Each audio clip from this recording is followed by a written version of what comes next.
Great. Hi Bella, how are you? Good. Thank you for joining me today.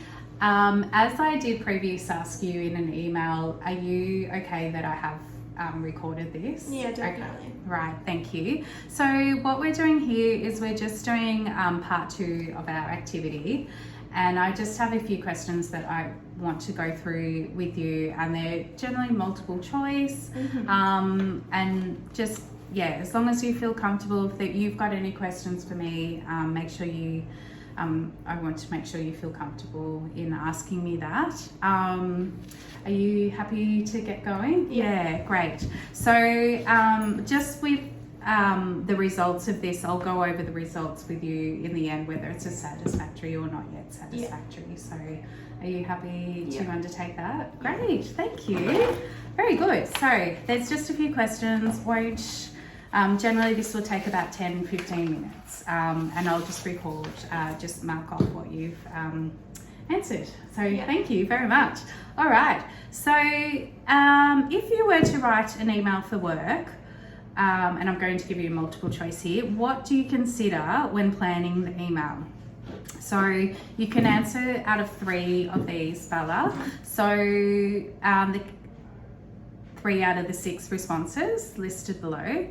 So when you consider planning an email, do you consider the purpose of why you're writing the email, the audience who will read the email, the organisational requirements for emails, format and layout, key points to include, or if there's anything else that you'd like to include? So what are sort of 3 things that in yourself you feel are quite important? The purpose, the audience, and the format and layout. Okay, can I ask you kind of why that sort of feels important to you? The purpose of the email, so you're not writing it randomly, and the audience, so you know who to address it to. Yeah. And the format, especially if it's in a work setting, to make sure it's professional. Yeah, absolutely. I completely agree. I definitely agree that would be the most, and format sort of an organisational probably do align a little bit together. So yeah, definitely agree with that. Thank you. Okay, so question 2. Name 2 requirements your organisation has for writing simple documents. So you can name 2 requirements that make sense to yourself. So in your industry, which is ours is hairdressing, and here's examples of valid responses, but doesn't mean you completely agree with it, but you can add to it if you like. Must use competency templates. Formatting must comply with organisational style guide documents. Documents must be printed on a letterhead. Documents must be free of errors, etc. grammar, punctuation or spelling. The organisation's version control system must be used for applicable documents, or if there's something else you feel is important. So requirements, for your writing simple documents, what do you feel is important? For simple documents, definitely that they're free of errors. Yes, yeah.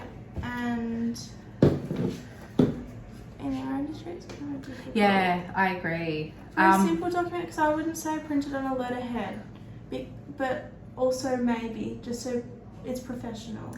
Yeah, okay. It's a little bit tricky in our industry because we're not corporate, I suppose. So would you sort of agree with that? But you still need to, I suppose, keep professional in some aspect. Yeah, absolutely. Cool. Very good. Thank you. Question 3. Describe 2 strategies you use to proofread drafts. So for you, that could be when you proofread all the Instagram posts, I suppose, of documents that you write. So you can suggest 2 out of these of valid proofreading. So you edit a hard copy of the document rather than editing on the screen. Take a break before proofreading rather than finishing the draft and proofreading immediately. Take a staged progress, etc. Draft 1, proofread for content only, then draft 2, proofread for smaller things like your spelling and grammar, punctuation. Read the draft out loud to identify errors more easily than if reading silently. Read the draft backwards. use technology, etc., MS Word grammar and spell check, Grammarly, etc. Ask someone, etc., supervisor or colleague to proofread an important simple document, or if there's something else you feel is important. I would say I take a staged process. I like read it a couple of times to make sure I've got everything, and I also ask a colleague. Like I'll ask you or Nora. Yeah. And can I ask why you ask that? Sometimes other people can get the wording a bit better, and that's what they always taught us at school. Even the principal's like, I proofread with someone else. Yeah, okay. Because someone else can pick up things better than you. Because if you've been sitting on the same document for 20 minutes, you might miss stuff. And you can feel a bit overwhelmed, so it's good to have like a little breather and take a bit of space from it. And they can word content better sometimes. Like you might get these words right, but there might be other ones. Or they're looking even at the bigger picture and going, oh, I think that context could change a little bit, or no, I completely agree. Cool, thank you. Okay, question 4. What do you look for when proofreading documents? So you can pick 4 things out of these. So we've got 2 groups here. So we've got Group A and Group B. 4 all over, but 2 out of each group. So what do you look for when proofreading documents? Group A, so we've got purpose. Does the content support the purpose of the document? Audience, is the information provided in an appropriate way for the audience? Is the format and structure suitable for the type of information provided? Does the content, format, structure meet relevant organisational requirements?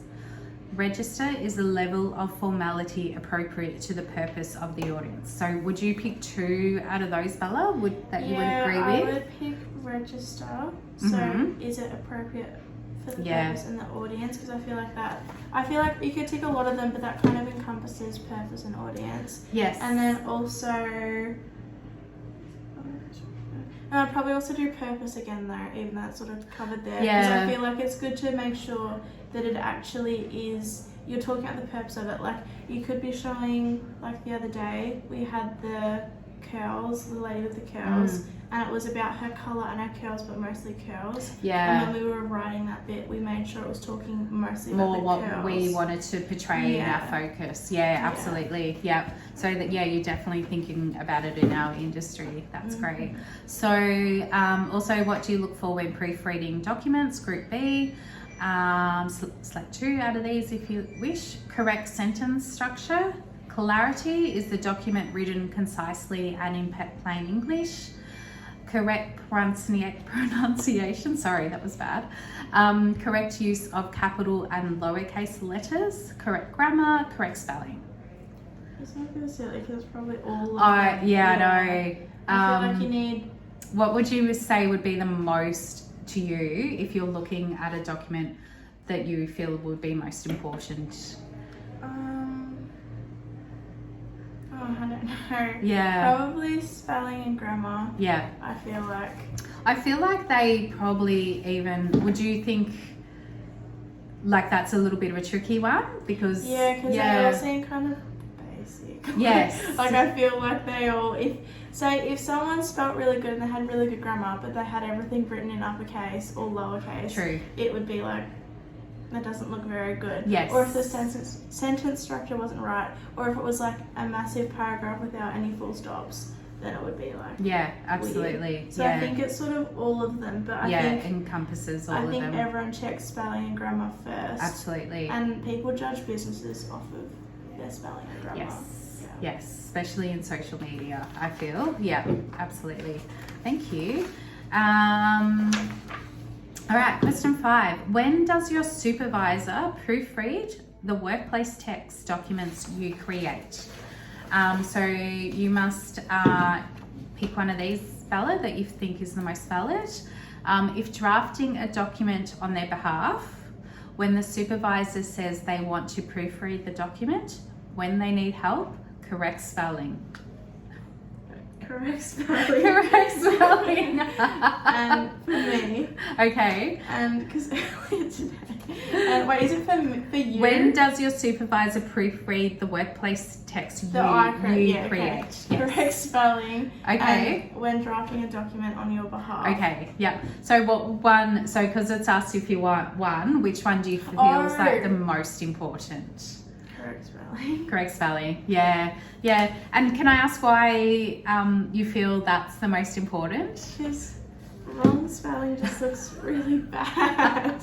Do you feel, I think sometimes for myself when I'm reading a document, doing a document, I think it's right and then I'm not looking at the bigger picture, and then sometimes someone might just have a quick look and then they'll be like, oh, that was sort of not quite correct, but it's easier sometimes for someone else to see. Would you sort of feel that? When you've or just been looking at the document for so long, you just don't even think about it. And it's like the computer didn't correct me. So there you I go. feel like we rely on the computer a lot. Well, I do. Yes, that as in sort of the younger generation a little bit. Yeah, okay. Yeah, cool. All right, so question 6. Identify one situation when each simple document listed below would be appropriate. So I'm going to read these out one at a time, and then I'm going to ask you if you feel this document is appropriate. Okay, so general email. So this is saying that it's an internal communication, so in-house. Responses to questions or queries from customers. So which answer do you think is most correct for a general email? So these are different. Anything from customers. Okay, yep. I think. Yep. Like queries from customers, like, do you offer this service? Yes, okay, yep, cool. So that's how you feel like is what would be used in our industry most likely. I feel like internal communication, we can send a text if we can't say it in the moment, or like between us, or we can just say it to each other. Yes, true, because we're quite like close together all day. Yeah. Yep, absolutely. All right, so procedure. When do you need when you need to document a process? So when you're going through something, when do you feel like you need to document what you're doing? When I'm writing down like colours. Yeah, okay. I think. Yeah.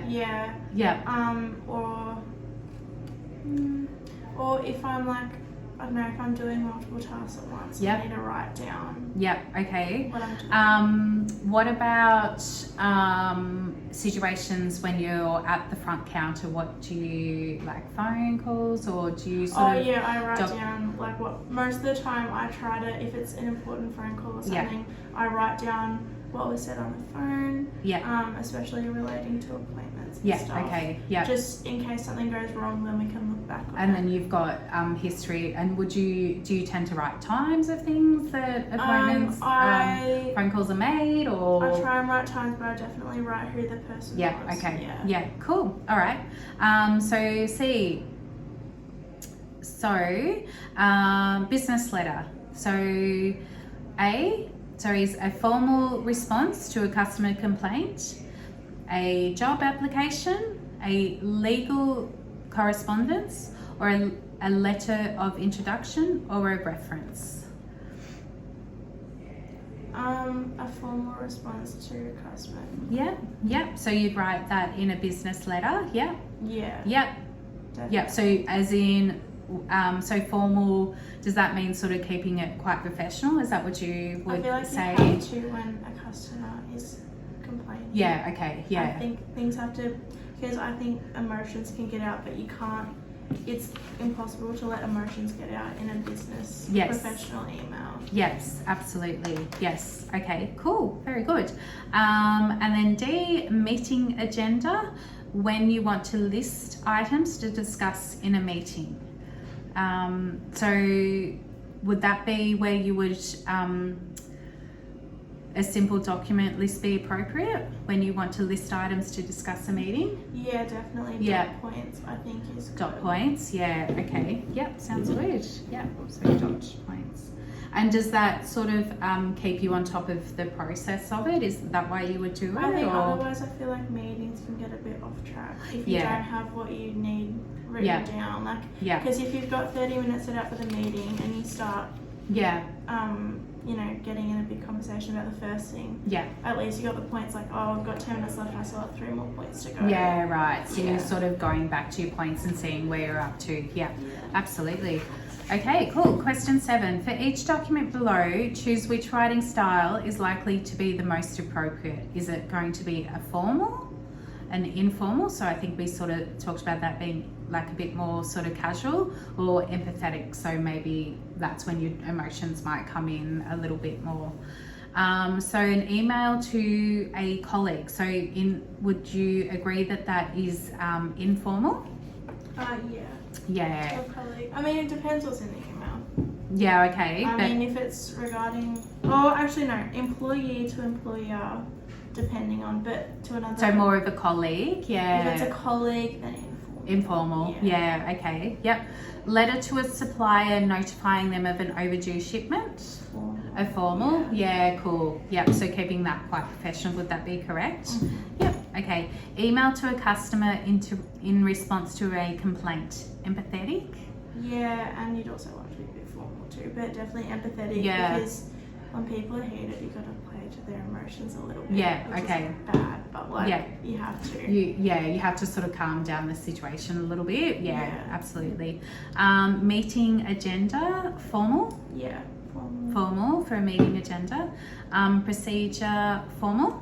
Yeah. Yeah, okay. Letter to a known customer promoting a new product.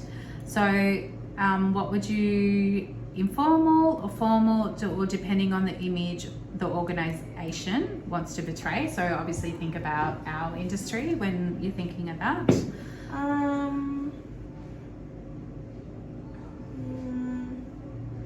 Depends who the customer is. Mm-hmm. Like if, say it was Kirsty with the extensions. Yep. And she has been looking for a better shampoo for her extensions that doesn't make them slip out. Yes. And a new one comes in, you might do a bit of an informal email. Yeah. And is that because also is It's she a more client because